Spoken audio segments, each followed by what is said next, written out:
নমস্কাৰ আজি আমি ফিউচাৰ টেন্সৰ বিষয়ে আলোচনা কৰিবলৈ লৈছোঁ ফিউচাৰ টেন্সটো বাকিকিটা টেন্সৰ নিচিনাকৈ চাৰিটা ভাগ আছে বুলি ধৰা হয় simple future or future indefinite tense future continuous tense future perfect tense আৰু ফিউচাৰ পাৰফেক্ট কন্টিনিউয়াছ টেন্স যদিও ইয়াৰ চাৰিটা ভাগ আছে বুলি ধৰা হয় 4 নম্বৰ ভাগটো ফিউচাৰ পাৰফেক্ট কন্টিনিউয়াছ টেন্স আজিলৈকে ব্যৱহাৰ হোৱা নাই মানে ই ব্যৱহাৰ নহয়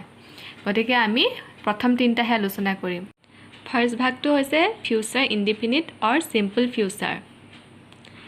কোনো এটা কাম ভৱিষ্যতে হ'ব বুজাবলৈ এই টেন্স ব্যৱহাৰ কৰা হয় অৰ্থাৎ ভৱিষ্যতে কামটো সম্পাদন হ'ব ইয়াৰ ফৰ্মুলাটো হৈছে subject plus shall or will plus main verb এতিয়া আমি এটা বাক্য উদাহৰণ হিচাপে লৈছো আই শেল গো এতিয়া কোনবোৰ সাবজেক্টৰ লগত সেল ব্যৱহাৰ হ'ব কোনবোৰ সাবজেক্টৰ লগত উইল ব্যৱহাৰ হ'ব হেয়া চাই লওঁ first person singular number I shall go we shell গো সদায় ফাৰ্স্ট পাৰসনৰ লগতহে ফিউচাৰ ইনডিফিনিট টেন্সত সেল ব্যৱহাৰ হয় বাকিবোৰত উইল ব্যৱহাৰ হয় এতিয়া second person you will go third person he she or it will go they will go third person to আৰু second person to will ব্যৱহাৰ হৈছে কেৱল মাত্ৰ সেল ব্যৱহাৰ হৈছে ফাৰ্স্ট পাৰসনত আকৌ কোনো ক্ষেত্ৰত আমি ফাৰ্স্ট পাৰসনটো সেল অৰ হলনি will ব্যৱহাৰ কৰি দিও যেতিয়া আমি এটা I shall go মই যাম হেতু বুজাবলৈ আমি সেল ব্যৱহাৰ কৰিছো কিন্তু মই জামি দাঠি পেলা যদি কনজুৰ দি কবলে হলে আমি উইল ব্যৱহাৰ কৰো আই উইল গো হৈ যায় তেতিয়া নেক্সট আমি আলোচনা কৰিম ফিউচাৰ কন্টিনিউয়াছ টেন্স কোনো এটা কাম ভৱিষ্যতে চলি থাকিব বুজাবলৈ ফিউচাৰ কন্টিনিউয়াছ টেন্সৰ ব্যৱহাৰ হয়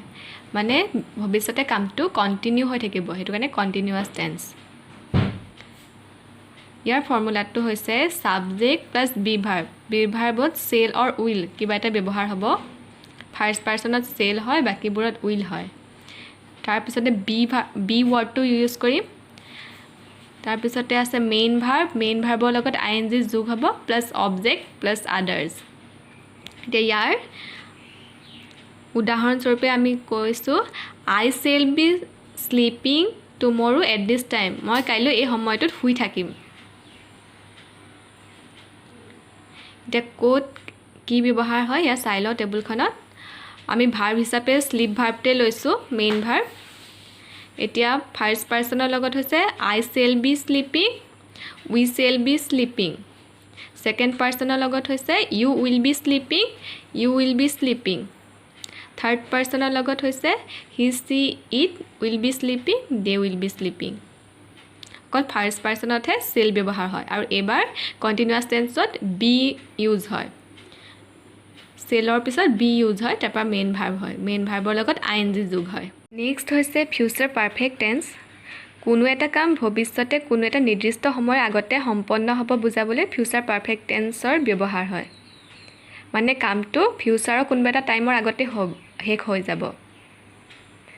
ইয়াৰ ফৰ্মুলাটো হৈছে subject plus be verb shall or উইলৰ ভিতৰত কোনোবা এটা ব্যৱহাৰ হ'ব প্লাস হেভ প্লাস মেইন ভাৰ্বটো পাষ্ট পাৰ্টিসিপল ফৰ্মত থাকিব plus object plus others for example আমি লিখিছো I shall have finished the novel tomorrow মই উপন্যাসখন কাইলৈ শেষ হ'ব পঢ়ি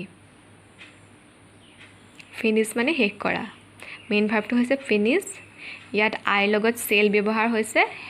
আৰু তাৰ পিছতে হেভ ব্যৱহাৰ হৈছে দা নভেলটো এজ অবজেক্ট ব্যৱহাৰ হৈছে আৰু আদাৰ্সত পৰিছে টুমৰো ইয়াৰ টেবুলখন চাই লওঁ পাৰসনৰ লগত হৈছে I shall have finished we shall have finished second পাৰসনৰ লগত হৈছে you will have finished third পাৰসনৰ লগত হৈছে he she it will have finished they will have finished ইমানে ফিউচাৰ টেন্স এই তিনটা ভাগে আলোচনা কৰিম আৰু তাৰ পিছৰ ভাগটো কেতিয়াও ব্যৱহাৰ নহয় মানে future perfect continuous tense practical ক্ষেত্ৰত কেতিয়াও ব্যৱহাৰ নহয় গতিকে এইকেইটা আলোচনা কৰিলো ধন্যবাদ।